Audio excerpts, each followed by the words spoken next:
Good afternoon, everybody. I'm Adriana Proser, the John H. Foster Senior Curator of Traditional Asian Art at Asia Society, and I hope you're all feeling incredibly energized and excited about another session this afternoon for this wonderful symposium. I also want to thank Oscar and Agnes Tang for and the Tang Center for their support and collaboration on this symposium and also the accompanying exhibition. It's so great to be together with all of you to talk about this really exciting material. The focus of our session this afternoon is the cargo, much more specifically. I think that this morning really laid out for us a really a fine sense of the context and the historical context which is behind the ship and the shipwreck during the Tang period. We'll look at more kinds of more specific case studies this afternoon. I cannot guarantee that you're going to have the same kind of olfactory experiences that you had this morning, however, but I'm sure that our speakers for this afternoon have something interesting up their sleeves, and we are really looking forward to hearing what they have to say. Our first speaker this afternoon is Victor Mair. He is Professor Emeritus at the University. No way. No? I'm still teaching very much. Okay. Agnes. I thought. Sorry about that. I'm not embarrassed. It's okay. I won't be embarrassed forever. Okay. I apologize. I heard misinformation about your retirement earlier. I will never retire. Okay. Let me try that again. Just blank all that out of your mind.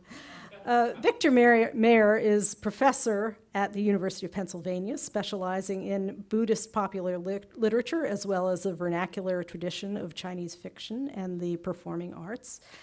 He has been a fellow or visiting professor at prestigious institutions, including the University of Hong Kong, the Institute of Advanced Study, the Institute of Research in Humanity, and the Institute for Research in the Humanities at Kyoto University.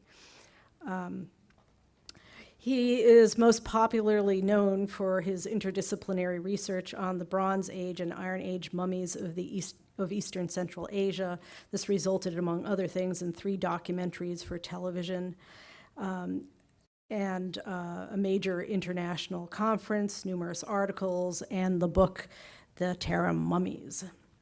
A prolific scholar and with wide-ranging interests, Professor Mair is also founder and editor of the Sino-Platonic Papers and general editor of the ABC Chinese Dictionary series at the University of Hawaii Press.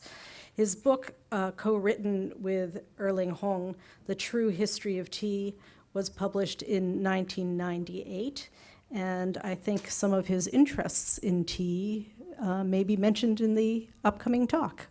Please join me in welcoming Professor Mair.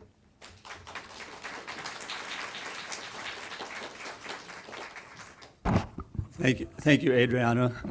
Oh, I'll make some more corrections too. I think that book came out in 2008 or 9, The True History of Tea. I was working on it in 1998. Actually, I worked on that history of tea for 30 years. And it's, well, I'll cut right to the quick. I'm obsessed with one item in the cargo. And I'll have to tell you how and why I became obsessed with it. There are 60,000 pieces, more than 60,000.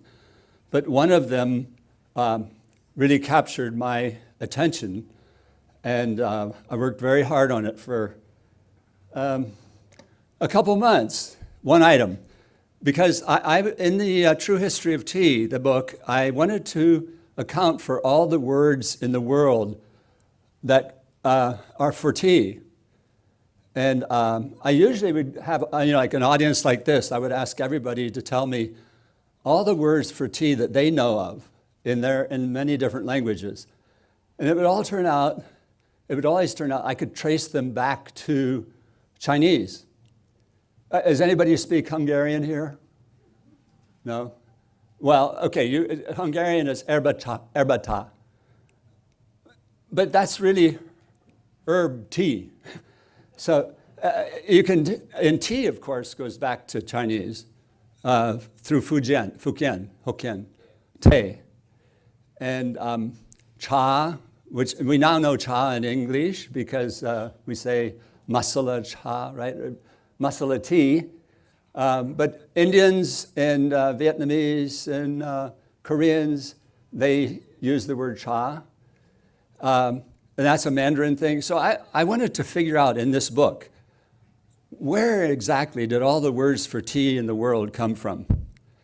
And I found, after much labor, almost a year of just working on the words for tea and the character for tea in Chinese, that they all can be traced back to Sinitic Chinese,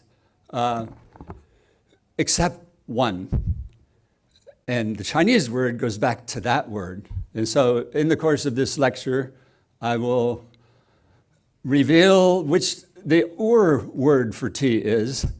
And if I forget, ask me during the question and answer period. Am I too close to the? No, you're not, but I left something here. Oh, okay. All right. So I'm a scholar of medieval Chinese vernacular literature and language and literature. And I also work on medieval Buddhist texts. And then during the 90s and first decade of the 2000s, I got wrapped up in an archaeology project that Adriana referred to, the mummies of Central Asia. So how did I get wrapped up in tea? Well, I was a Peace Corps volunteer in Nepal, and I loved to drink British-style tea that was served by the wayside. And in the winter, it would warm me up like a furnace in my stomach.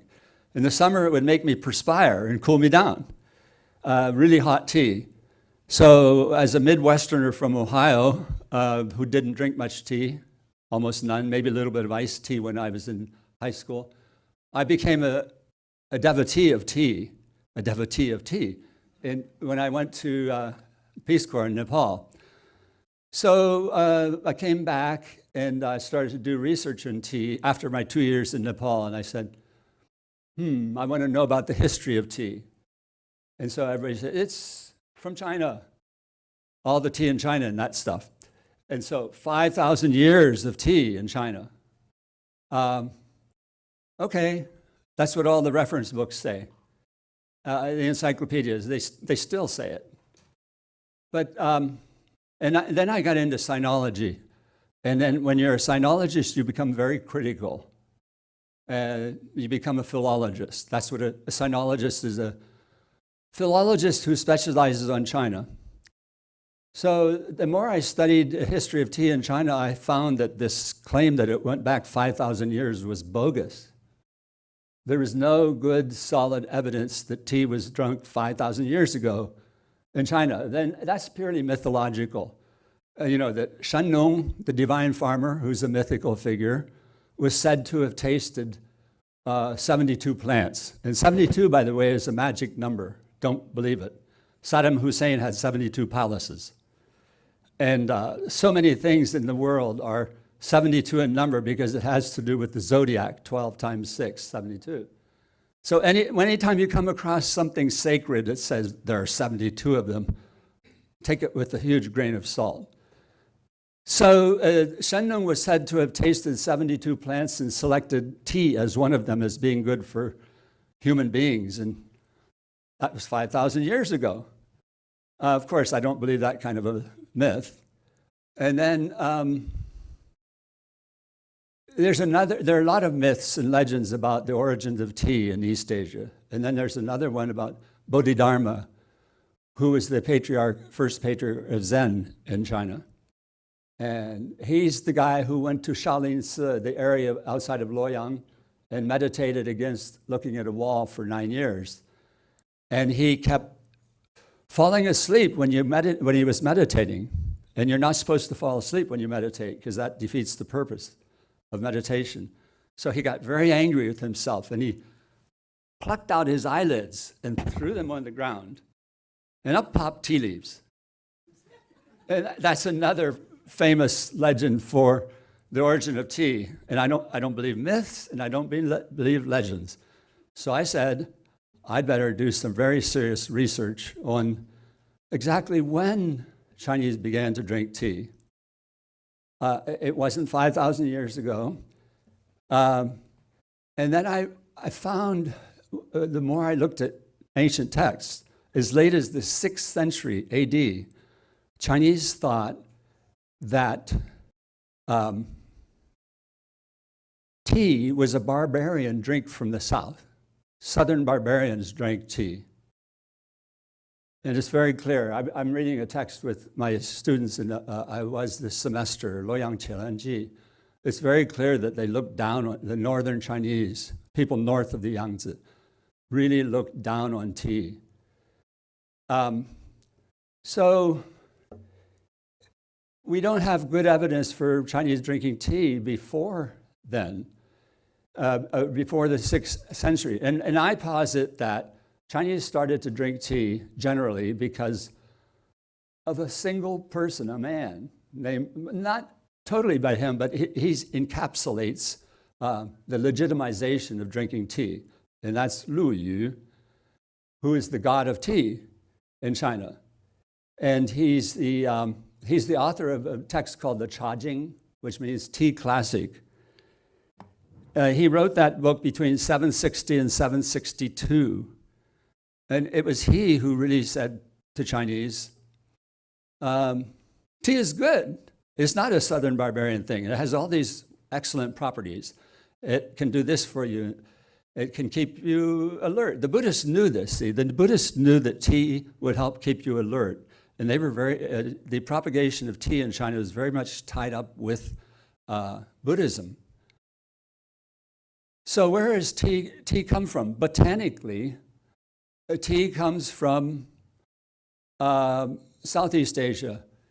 The botanical homeland of tea is the triangle in northeastern Burma, northwestern Laos, and southernmost Yunnan. And this was not Han area.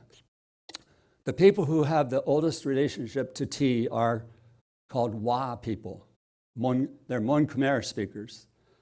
Mon Khmer speakers are very, very ancient kind of people. They were in that area before Tibeto-Burmans were. Tibeto-Burman, China Sinitic is closely related to Tibeto-Burman. But Wa and Austroasiatic, Mon Khmer, they're related to India, actually, very, very ancient Indian, long before the Aryans came, even before the Dravidians came. The Mon Khmer people have roots over 10,000 years ago in Southeast Asia, before the Tibeto-Burmans. So if you look very carefully at the word for tea in Chinese, it's either going to be a te word, like tea, or it's going to be a cha word, or it's going to be a chai word. Now, you all know chai, too, because chai definitely has become a word in English now. You can get it in Portland, Oregon, and it's very popular. Well, I wrote this appendix to the book, The True History of Tea. And because I think at heart I'm basically a linguist, or I have become a linguist for the last 20, 30 years. So I solved almost every problem that I was very happy with. But by the way, I'll show you some pretty pictures later on, but my students know when I start talking, I don't show pictures. I'm very different from an art historian or a true archaeologist. I don't show pictures until I have to. I talk. So I worked really hard to figure out where all the words in the world for tea came from, and I solved everything. But it was like a couple months before the proofs of the book were going to press, and it came out from Thames and Hudson, which is a very good press in England. And I was surfing the web, just looking around. I was in Uppsala, Sweden at the time, just looking around for additional evidence, because there were some things about my linguistic appendix that I was not quite satisfied with, such as where China got the word for tea from. So by chance, I just came upon a bowl from the Belitung shipwreck, and it's a miracle, because it solved my problems. And it was like a month or two before the book was supposed to go to the final print. And I went out of my mind almost, and I told my co-author, Arling Ho, I said, look what I found, he said, it's too good to be true, it can't be true. And then I said, the Belitung shipwreck is real. It wasn't salted at the bottom of the ocean. So this one bowl solved two major linguistic problems. And that's Michael Mao, if he's still here. Somebody said, how did you get interested in this? And it's because I was writing a book on tea. How did I get interested in the Belitung shipwreck? And then I found this bowl. And you'll get to see this bowl, which is like an icon for me. It's so precious to me. It became the main theme of the book. I reworked everything to fit it in. So, usually when I give my lectures on the Belitung shipwreck, I feel like I know more than anybody in the room about the Belitung shipwreck. But in this audience, I know less than most people in the room know about the Belitung shipwreck, but I know a lot more about that one bowl. Where's the, this is it. Okay. Which button do you push? Oh, the red button? Okay, got it. Okay. So there's Belitung. It's between Borneo and Sumatra. And I hope in the discussion period, maybe later, we can query Derek Hung, because why was the ship all the way over here if it's going to the Middle East? He gave a very convincing argument that the ship was going to the Middle East. But why was it all the way down here? That's a big mystery. And there aren't many Changsha wares in this area, as Derek told us. So then all of a sudden we get 60,000 Changsha bowls. I think it was off course. And we have to talk about why it was off course. Maybe I know a little bit more than some people have thought about that question. Going the wrong way. Okay, so I'm not going to talk too much about these matters because you know more about it than I do, many of you, the specialists in the room. That's what they looked like on the bed of the floor of the sea. There are some, the bowls nested just the way they were packed. There's very little writing on the bowls. And the writing is not that great. It's more just decorative ornaments on the bowls. Okay, when I first started lecturing on the Belitung shipwreck, I would call that pseudo-Arabic. And I think a lot of people still do. But I got tired of it because I even tried to find Allah there somewhere because some people said it looks like Allah. But then I got my Arabic colleague to come in, and she looked at it every which way, and she said, it's not Arabic at all. She says it's just like these marks are just a continuation of these vegetal motifs. Well, I'm not going to call it pseudo-Arabic anymore because she couldn't read it at all. And that, she's a specialist on Arabic. Oops, there's some more. Well, then you get some very fine items like this. You have where high quality porcelains. not the changsha ware, which was mass produced. It must have been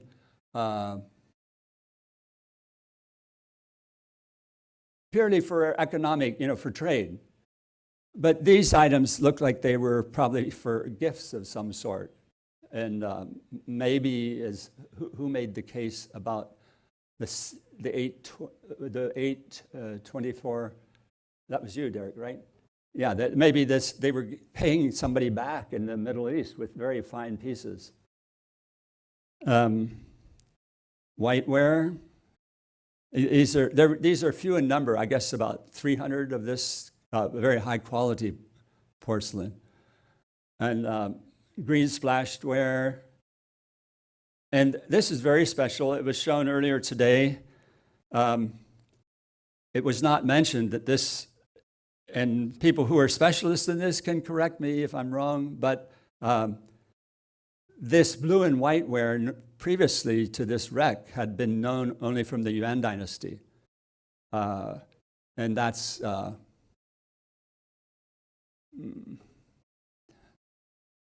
5 centuries later. So all of a sudden you get this kind of blue and white ware in China, in a Chinese ship, and it's 5 centuries before you would expect it. Now another thing about this is the mineral that's used to produce this blue comes from the Middle East. So it had to come from the Middle East, be made into this plate in China at that early date, and then it was being shipped back to the Middle East. Then you get other items that are high quality, valuable items, like silver box with these, I think, Central Asian motifs or Sasanian. And then a glass bottle, which is apparently Roman glass. So it had come to China and then getting shipped back. And there are some bronze mirrors, some of which were already very antique by the time they were in this, so they were heirlooms that they got into the ship. And we heard a lot about gold objects. And I had the unique pleasure of being in Xi'an at the moment they excavated another one just like this. It's identical. They must have had a template. And I held it in my hand in the Xi'an Archaeology Institute. And I actually saw that one before I saw this one. But I remembered what was on it. And they're musicians, and they're playing Central Asian instruments. Like, I'm trying to see if I can get the right one. That's a biwa, a pipa, and that is essentially an Iranian instrument, barbat, which is like an oud. Okay, so I was on a quest to get that bowl in my hands, and I would have done anything to see it close and hold it, and my wish was fulfilled. There I am. I feel like I'm holding something worth $20 million in my hands. So I'm very careful. And this was in the storehouses where it was being kept in, I don't know how many of you have seen this, before it got in a museum in Singapore. And there were guards with machine guns outside protecting it, because there was a time, I don't know if this came up here, the Belitung shipwreck, there's a lot of controversy surrounding it. I'm not going to go very deeply in it, and it's not proper for me to do so here, and I just don't want to. But I was actually very much involved in this vortex of a debate over the showing of the Belitung artifacts. I don't know if you're aware that they were supposed to be shown at the Smithsonian. And Smithsonian had a catalog. It was all ready to go. And then some people at the Smithsonian Institution lobbied against it at the last minute. And so it became a very public thing. And I spoke very strongly in favor of showing these objects everywhere, anywhere, especially at a place like the Smithsonian. So I thought it was very sad that we did not get to see these. Now, that's all the more I'm so proud of Agnes, because my former student, she brought them. I don't know if she didn't do it herself, but I think she probably had very huge amount to do with it, that they came to New York. When they were denied the opportunity to be shown in our nation's capital. And I think that's a tragedy, but now it's a victory right here in New York. So you can be very proud of having access to these objects. But I won't even go into why they were so controversial outside of the Smithsonian. The Smithsonian thing, I just think it was petty jealousy among the curators. And people said they weren't properly excavated and so forth. I think that's nonsense, because the people who excavated them did a very good job. Anyway, I got to hold this. And why does it mean so much to me? Because I'm a linguist. It's got 3 characters on it. There they are up close. Now, I've talked about this bowl all over the world. And if I am in an audience completely made up of Chinese who are literate, and I will say, read that. And I'm not going to do this with you because you're too dignified. But sometimes I will say, okay, everybody, real loud, read it off. And I'll go like a conductor. And they all say, 茶盏子, 茶盏子. And then I say, 错了, you're wrong. It is not 茶盏子. But everybody reads it that way. It's 图盏子. You see the first character, 原来如此.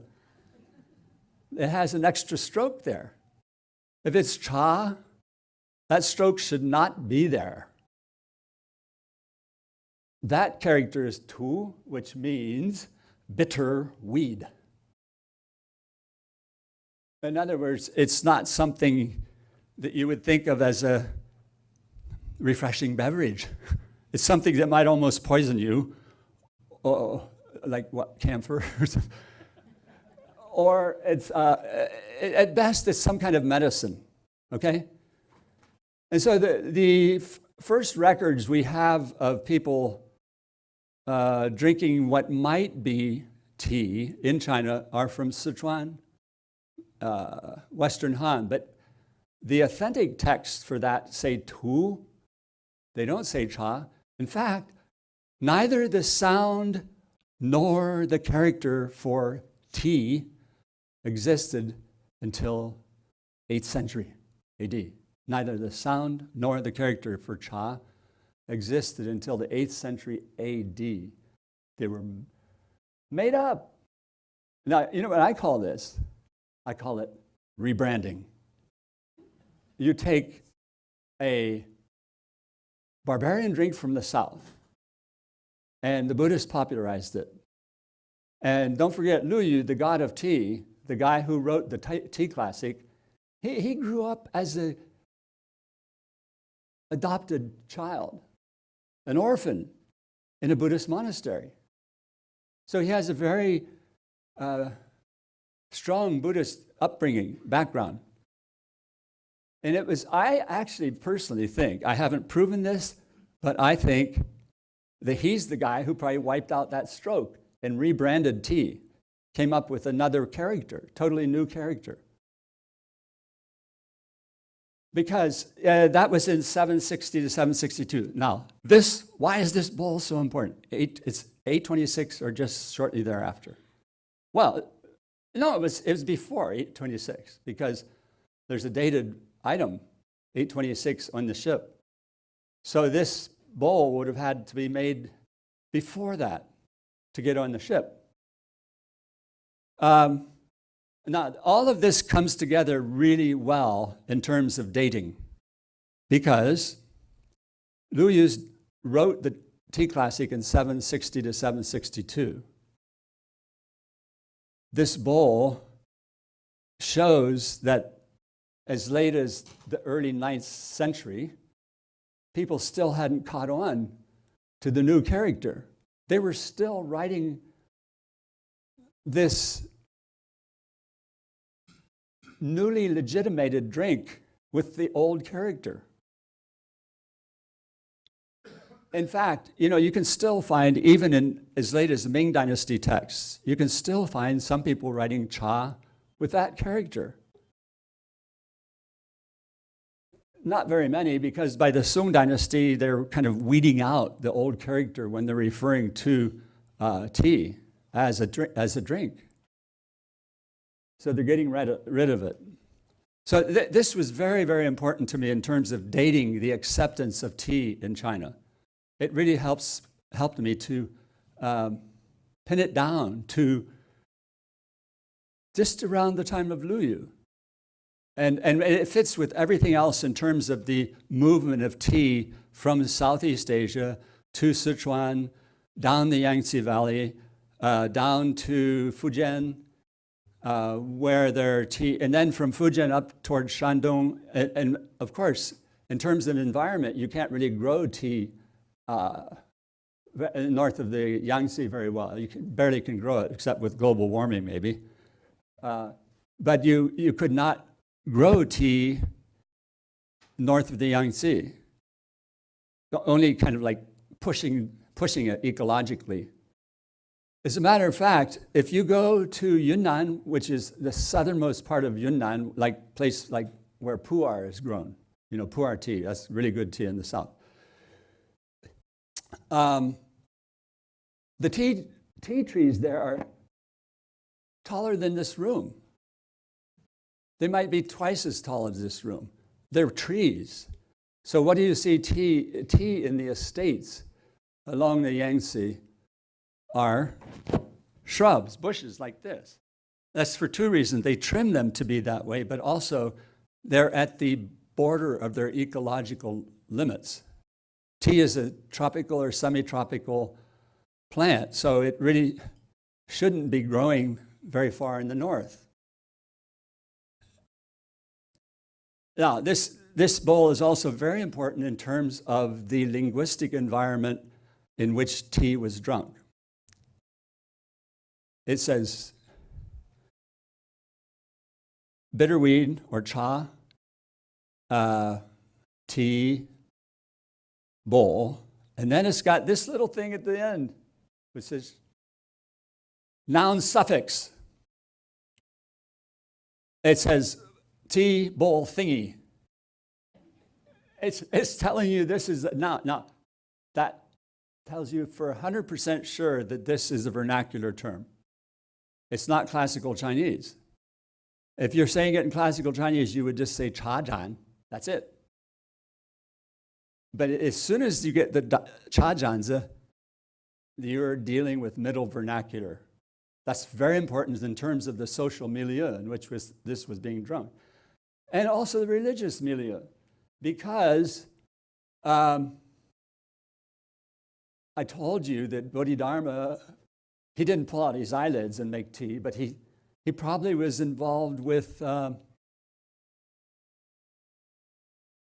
the Buddhist movement to provide tea in the afternoon to keep you awake. The Buddhist monks do not drink they do not eat afternoon.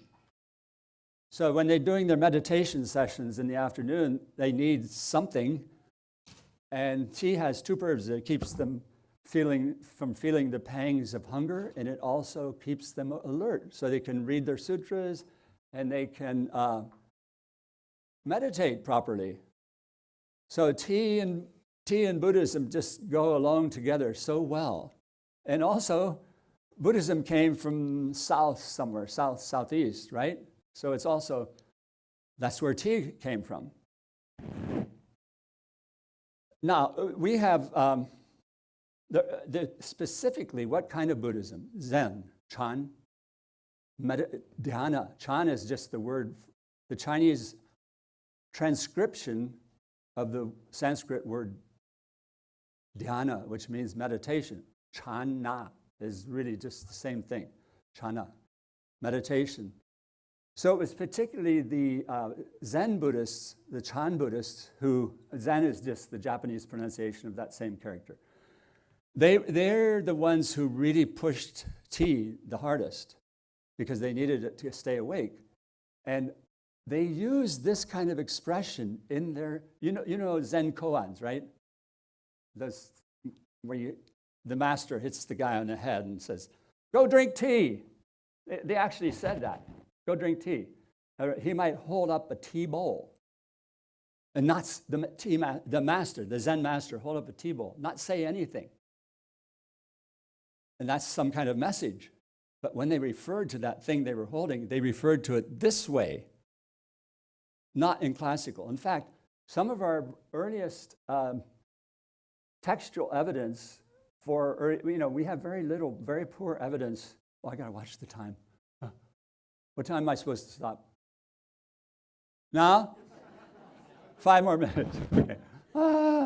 Okay. Our earliest textual evidence for Middle Vernacular, most abundant textual evidence, aside from the Dunhuang manuscripts I worked on, definitely in Zen and Chan. That's where you can find a lot of it, like dialogues between a master and a disciple. They're speaking a lot of this kind of vernacular. Vernacular means spoken language, Koyu, not classical Chinese, which is dead, only on the books. Classical Chinese is not spoken. It's only written. This kind of language can be spoken. Now I'm going to go galloping.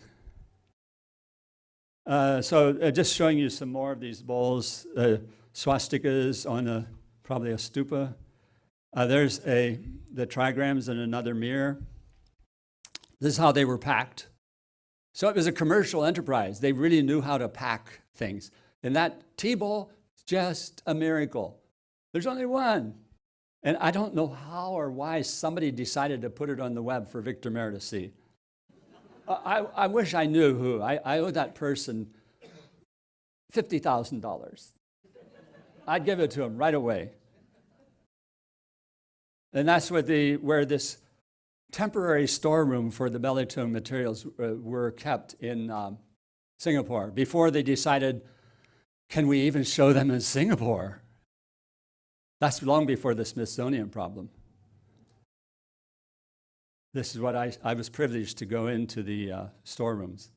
And here I am proudly talking before the Southeast Asia Ceramic Society about my bowl. And the gentleman on the side is the person who gave me the privilege to look at that and hold it. Now, I'm going to real fast through these because commercially, I'm just going to say this. We would not have Donald Trump as our president if it weren't for Tea Party. We had American independence because of tea. True, we would not have America without tea. We would not have Donald Trump without the second Tea Party. And then why do you have these tea parties? Why do we have the Boston Tea Party? Because economics, taxes. China was draining the world of silver. Then we had an opium war. Oh man, China was exporting tea to Tibet and to the Uyghurs for horses. So the economic impact of tea is enormous, enormous. And China was very good at it, at selling tea. But that tea bowl is not a tea bowl that was being shipped to Middle East. Because the Middle Easterners were not drinking tea then. They wouldn't be drinking tea for many, many, many more centuries.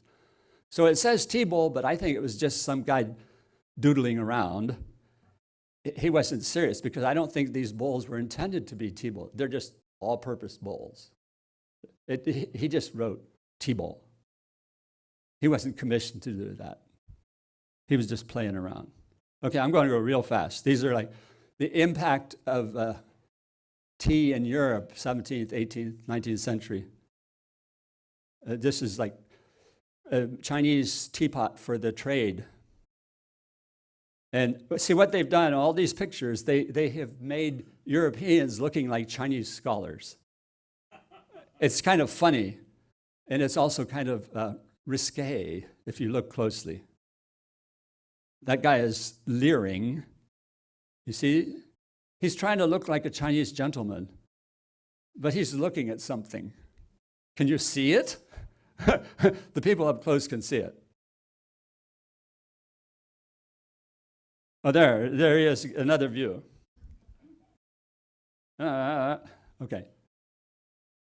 Now, this is from the Asian Art Museum in San Francisco, I think. Okay, so I'm going to end with this. This is the man who made tea drinkable, who made tea a beverage. That's Lu Yu. It's an inside painted stuff bottle. He's got his little boy there, getting the tea water ready to make tea. But that's, of course, that's much later, but we're paying tribute to him. Thank you.